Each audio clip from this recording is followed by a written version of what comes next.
The Life of Mary Baker Eddy by Sibyl Wilbur. Chapter 13. Mesmerism Dethroned.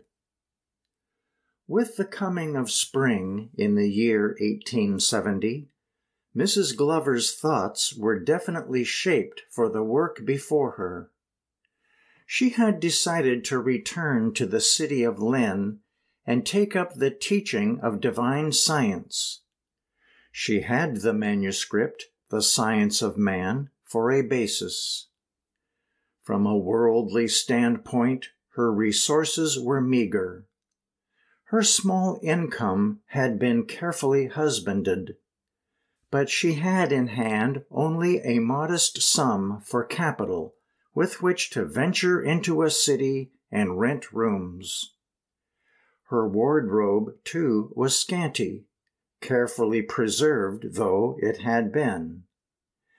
That she was invariably neat and attractive in appearance is in itself a statement suggestive of a miracle.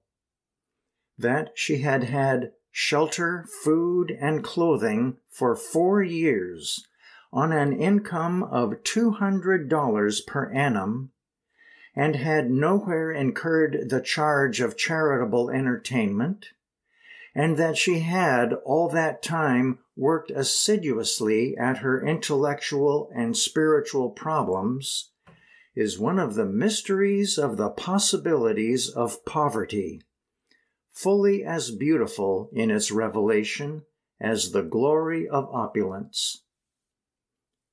Richard Kennedy, the young man who, with Miss Bagley, had received her instruction during the winter, had no mind to leave his teacher.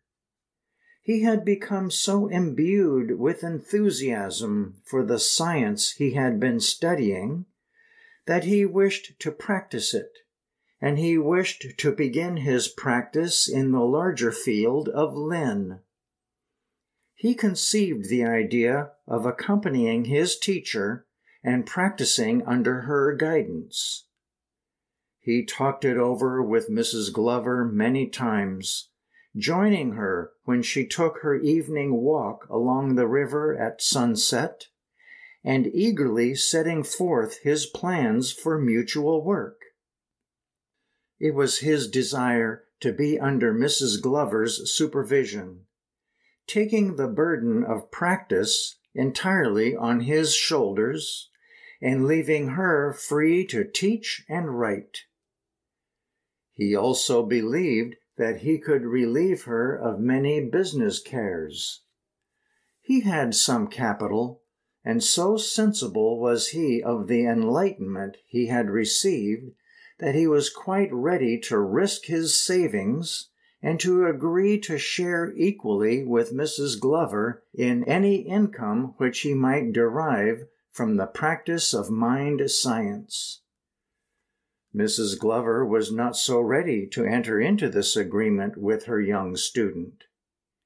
He had an unblemished reputation, had honorably conducted himself toward her with the chivalrous devotion of a son to a mother. But he was untried in the ways of life. There had been no test put upon him such as she well knew lay before him if he took up the work with her.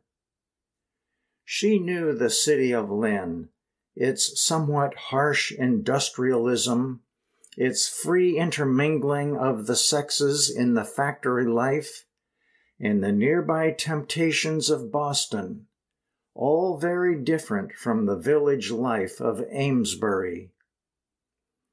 "Richard," she said to him, laying a hand upon his shoulder, and looking searchingly into his frank, boyish face, "this is a very spiritual life that mind science exacts, and the world offers many alluring temptations. You know but little of them as yet. If you follow me, you must cross swords with the world. Are you spiritually minded enough to take up my work and stand by it? Richard Kennedy thought he was. His eagerness and enthusiasm carried the day. Accordingly, he accompanied Mrs. Glover to Lynn, and they stopped at the home of Mrs. Oliver until they could make arrangements for offices and living rooms. Mr. Kennedy soon found a desirable apartment in a 3-story building at the corner of South Common and Shepherd Streets, a little out of the business district and yet within easy walking distance of the main thoroughfares. This building stands there today, but has been crowded in between more recent buildings and does not have the attractive appearance that it had 40 years ago. The house was then a gable-roofed frame structure surrounded by lawns and shade trees. The open space across the way was a large park, Lynn Common, lined with stately trees. The open view, good air, and commodious interior of the house made it an attractive place. Miss Susie McGowan had but recently leased the place for a private school for young girls, and she used the first floor for this purpose and the 3rd floor for her own sleeping apartments. She was a good businesswoman, but quite young and somewhat nervous about her extensive financial obligations. When young Kennedy called on her one evening early in June, she was looking over the building and beginning to feel apprehensive about her 2nd floor and what sort of tenants she would be likely to have there. The young misses who were to come there for grammar studies and the accomplishments of music, painting, and dancing were the daughters of the wealthier families of Lynn. It was necessary that her tenants should be desirable persons.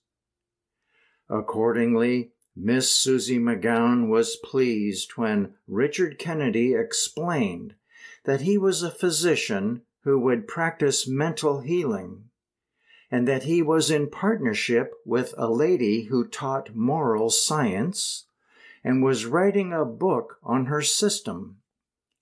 She thought it prudent, however, to reserve her decision until she saw the lady, who might be a spiritualist, and the mental healing resolve itself into trances and seances.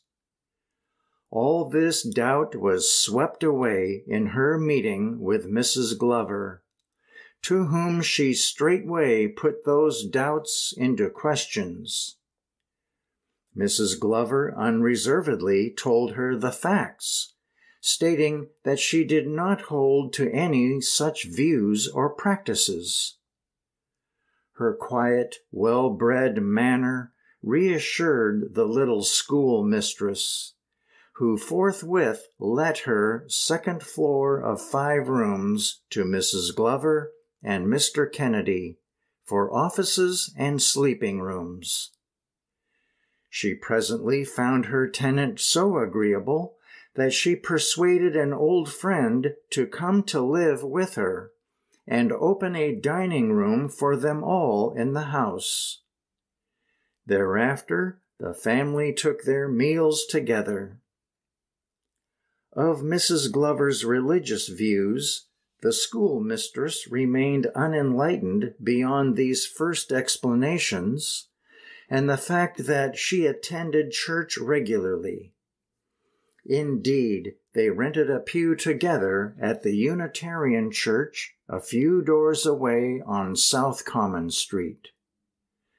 The Reverend Samuel B. Stewart was the clergyman at the time. Why Miss McGowan should have withheld herself from a knowledge of Mrs. Glover's teaching is a matter of relatively small importance, yet it has some relation to the events of the succeeding months. She was young, social, and of a lively disposition. To her, Mrs. Glover seemed somber, serious, austere. On the contrary, the young doctor, as Kennedy was now called, entered more into her plans. He took part in some of her social affairs. They met upon the same plane. It was he who paid the rent. It was he who would perform an errand for her in the city. It was he who exchanged the gossip of the hour with her. Indeed, Richard Kennedy was little more inclined than was their hostess to accept the austerities of Christian Science. The rooms which Mrs. Glover had taken were fitted up very plainly, for she had well learned the severe lesson of plain living and high thinking. She formed her first class in mind science shortly after they were settled. Her first pupils came from the shoe shops. Patients came in response to the modest sign which was put up outside the door. Mrs. Glover advised and instructed her associate in giving treatment. Meanwhile, she continued her writing in her own rooms. The treatment interested the more speculative of the patients, and they sought Mrs. Glover to talk with her and learn of this new science. Thus the first students were gathered around her. It is not possible to draw a picture of those first classes in mind science that will appeal to a sense of the beautiful. The students who were drawn together were workers.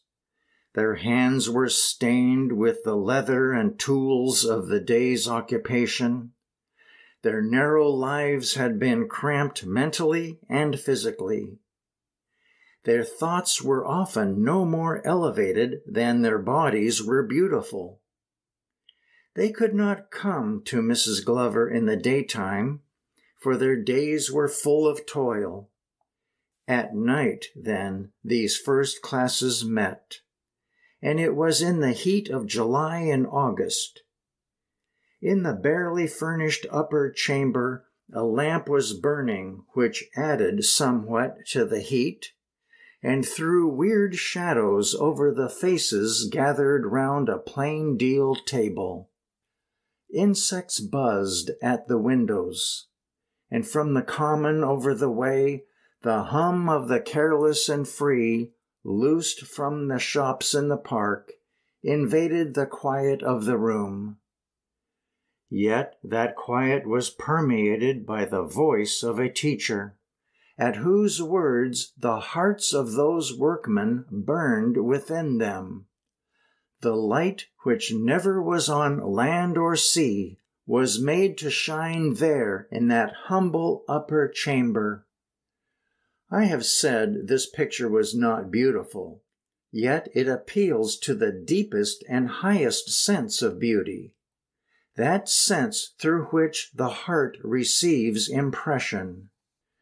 Mary Baker laid her finger upon the central motive of life those summer evenings 40 years ago, and the response was a spiritual thrill which vibrated through consciousness to the circumference of the world's horizon, not immediately, but gradually, persistently as the years passed. And that moment of exquisite tenderness evoked in the humble upper chamber seems destined to swell into an eon, where time melts into eternity. For it was in such a moment that the understanding of divine consciousness was imparted. God is no respecter of persons, St. Peter discovered. He had seen the despised Nazarene impart this consciousness to the fishermen on the shores of Galilee. The shoe worker, from his dingy bench, his foul-smelling glues and leathers, the whir and clangor of machinery, saw the walls of his limitation melt, and experienced the inrush of being, where the lilies of annunciation spring. To these students, Mary Baker was not somber, austere, or formidable. She was invariably interested and interesting, possessing a sympathy which went deep down to the heart of things. She rebuked sin and sickness alike, and there was an invariableness about her queries and her eyes which searched their lives. Some could not endure such testing and fell away. Others stood fast and experienced amazing results in their lives. There were healings of consumption, of tumor, of dropsy, and other extreme cases of disease made by these students. And such results were so amazing to the students that some of them were confounded by their very success. One of her first students was George Tuttle, the brother of a woman whom Richard Kennedy, directed by Mrs. Glover, had healed of tuberculosis in an advanced stage. George Tuttle was a stalwart young seaman who had just returned from a cruise to Calcutta. It is said that he was asked what he thought he would get out of Mrs. Glover's class in metaphysics. He replied that he didn't think about it at all, that he joined because his sister asked him to. When he actually cured a girl of dropsy as a result of his first grappling with mind science, he was so surprised and frightened that he washed his hands of it forever. It was not by overstating what Mrs. Glover had taught them, but by misstating her teaching through misapprehension or through willful distortion that some of these earlier students became ineffectual and subsequently, through chagrin, were entirely estranged from the cause which they had at first so ardently espoused. One of the rebellious students was Charles S. Stanley, brother-in-law of the seaman Tuttle. He was a shoe worker and a Baptist. The healing of his wife had led him to seek admittance to the class Mrs. Glover was conducting. After some questioning, she admitted him, only to find him argumentative, controversial, determined to discuss dogma from the standpoint of a Baptist rather than a Christian. In the class were men and women, mostly shoe workers. These students had various religious creeds. There were Methodists, Unitarians, Universalists, and others. The controversial Baptist affected the harmony of a class where other members had risen above creed into the consideration of pure Christianity. His arguments recurred from day to day until Stanley broke away from Mrs. Glover's teaching without completing her course of instruction. Indeed, she dismissed him for lack of teachableness, though he insisted he knew all there was of mind science. He practiced without her sanction and with indifferent success for a time, and later became a homeopathic physician. Wallace W. Wright, a bank accountant, came to grief in his practice of mind science. He was the son of a Universalist clergyman of Lynn and a brother of Carroll D. Wright, who afterward became United States Commissioner of Labor.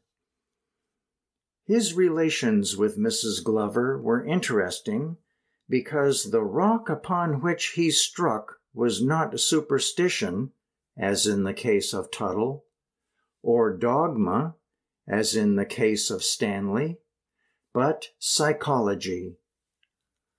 He precipitated a discussion which finally led Mrs. Glover to draw the line sharply between mesmerism and mind science, to indicate once and for all what quimbyism was, what mesmerism is, and to rid her practicing students of the custom of laying hands upon their patients.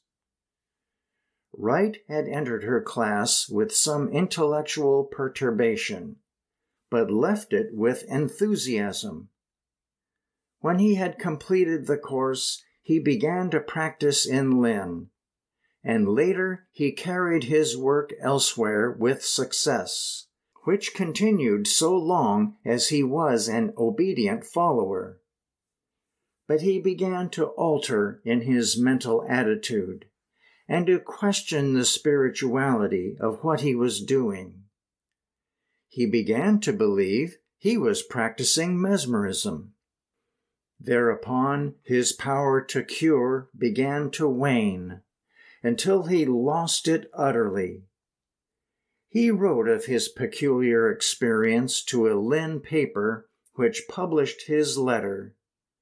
He said, "The 9th of last June found me in Knoxville, Tennessee, as assistant to a former student.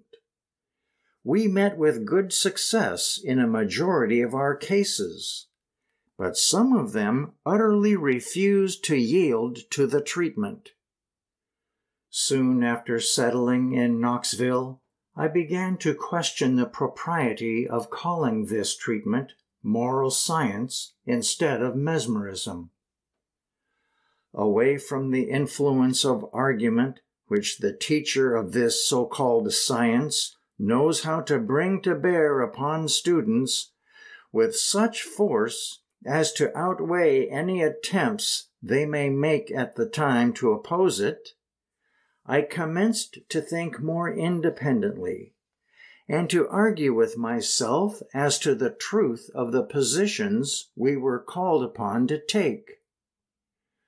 The result of this course was to convince me that I had studied the science of mesmerism. This was summed up in a phrase, the evil which had stalked like a shadow in the wake of Mary Baker's religious investigation of years. The science of mesmerism, following upon the heels of divine science, was dogging and menacing it, threatening to worry and tear to pieces the good that was done. It explained, in a word, all her long struggle with quimbyism. It explained the dereliction of those who had been earnest for a time, and the interference of her students' relations which had exhibited peculiarly baleful effects on her teachings. The full significance of hypnotism and mental suggestion did not come to her at once, though with that student's explanation of his failure dawned the first clear vista of animal magnetism. The result of this letter was soon evident in Mrs. Glover's life and affairs. It was not that Wright had abandoned the cause. Wright was bound to go by his very nature. Intellectual self-sufficiency and scholarly pride were certain to claim him. He had a brief controversy with 5 of Mrs. Glover's students through the medium of the Lynn papers, in which he called upon Mrs. Glover to walk on the water, raise the dead, and live without air and nourishment. Then, retiring from the controversy, he exultantly declared that Mrs. Glover and her science were dead and buried. Mrs. Glover minded this no more than if, as she said to a woman student, he should declare he could dip the Atlantic dry.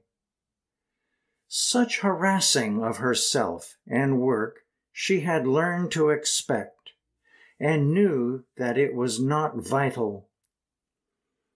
As for Tuttle, the superstitious, who dropped mind science because it worked results which frightened him, he was not worthy of more than a passing smile.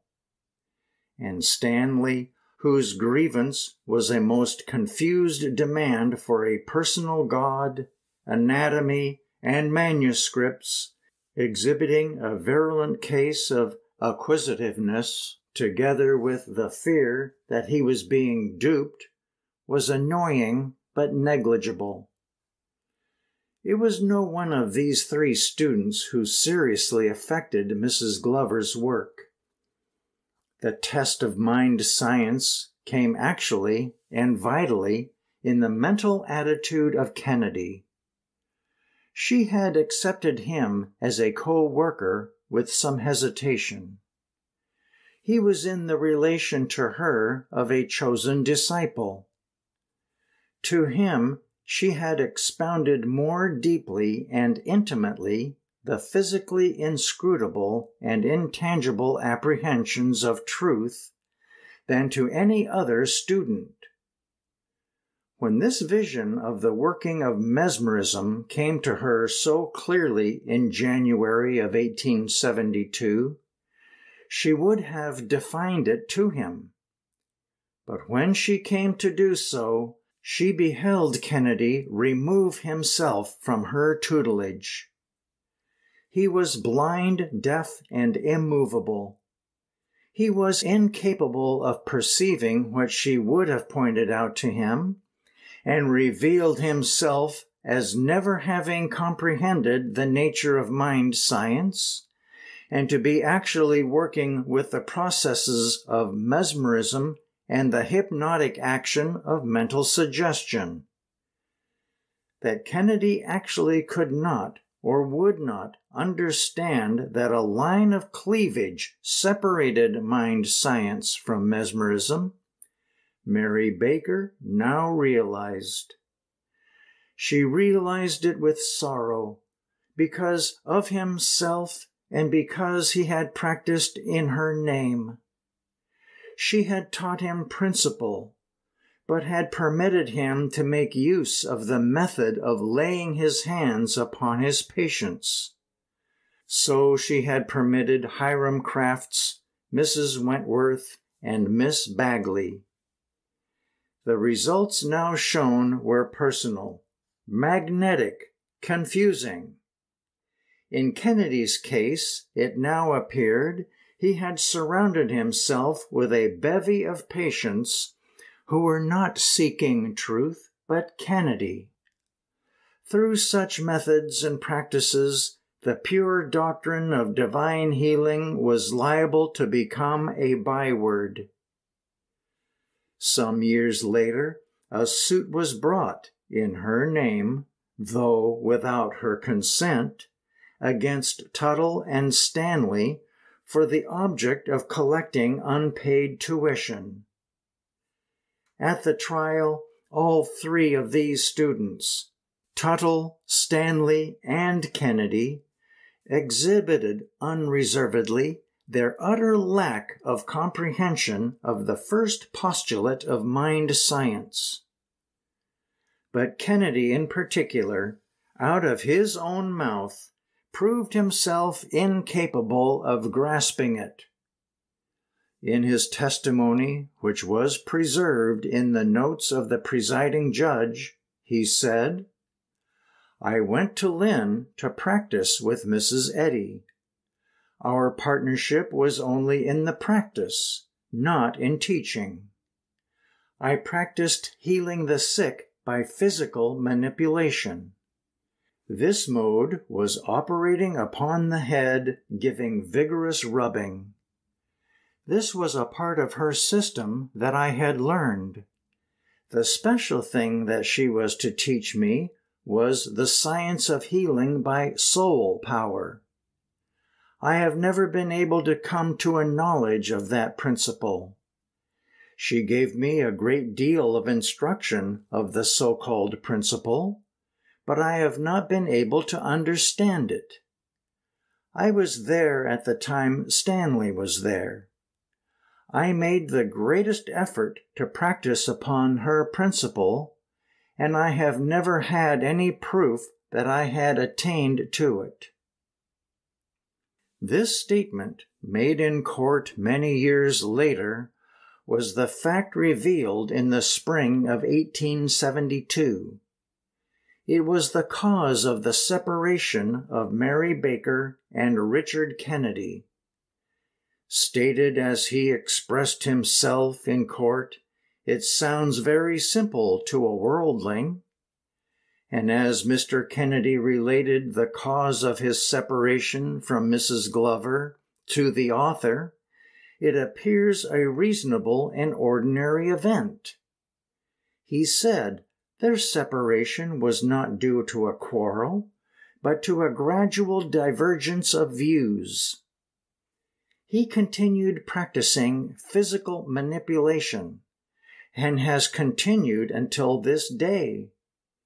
He claims to have no knowledge of Christian Science, having never read the textbook, and failing to comprehend the spiritual significance of what he had been taught by word of mouth. This divergence of view that culminated in the severance of their relations was developing for several months. The school mistress, Miss Susie McGowan, had married and gone to live elsewhere. A new tenant was in the house. Mr. Kennedy's social life in Lynn had prospered through Miss McGowan's introductions. His youth, charm, and affable address had made him happy in the acquisition of some influential acquaintances. And when the day came on which Mrs. Glover and he mutually destroyed their contract, he went his way quite content. Looked at from a purely worldly standpoint, he had been honorable and had not wronged his teacher. But Richard Kennedy, as a student, had absorbed a great deal of her time, and as a practitioner he had absorbed a great deal more. This was relatively unimportant. The vital injustice was that he had misrepresented her science to a large number of patients, and was to misrepresent her for many years. Perhaps he had done this unconsciously, even as he was the unconscious agent in the precipitation of her struggle with the counterfeit of her science. Animal magnetism had to be apprehended, defined, and stamped as the human concept. Doubtless it was as well that the struggle should be precipitated through him as another. The conflict of opinion between these two resulted in fixing the purpose of Mary Baker to write a textbook. She had thus far taught mind science by lectures and by writing out manuscripts for students. She distributed such manuscripts unsparingly. These were copies of The Science of Man, which had been copyrighted, and also disquisitions on the Scriptures. She had encouraged her students to write their own conceptions of certain portions of the Scriptures, to stimulate them to deeper research. This practice she discontinued. She saw that they were not fitted to do such work any more than Kennedy was fitted to make his own deductions. Upon her it rested to do the work, and to guard her doctrine with the utmost zeal from contamination and adulteration. When Mary Baker began to rid herself completely of the relics of the influence which Quimby had exerted over her mind, she ordered all her students to desist from stroking the head while treating patients mentally. She herself had never laid hands on a patient to heal him, but she had permitted her students to practice by this method. Seeing that the method was not in accordance with the principle of divine science, she wished all her students to discontinue its practice. Now it was that Richard Kennedy absolutely rebelled and left her. Now it was that Miss Bagley of Amesbury refused to be guided by her. Wallace W. Wright had already come to grief by the use of the method. Mary Baker denounced it once and forever. From the spring of 1872, manipulation or physical contact of any sort had no part in Christian Science. And so, at that early date, she substantiated the science of man and divine healing.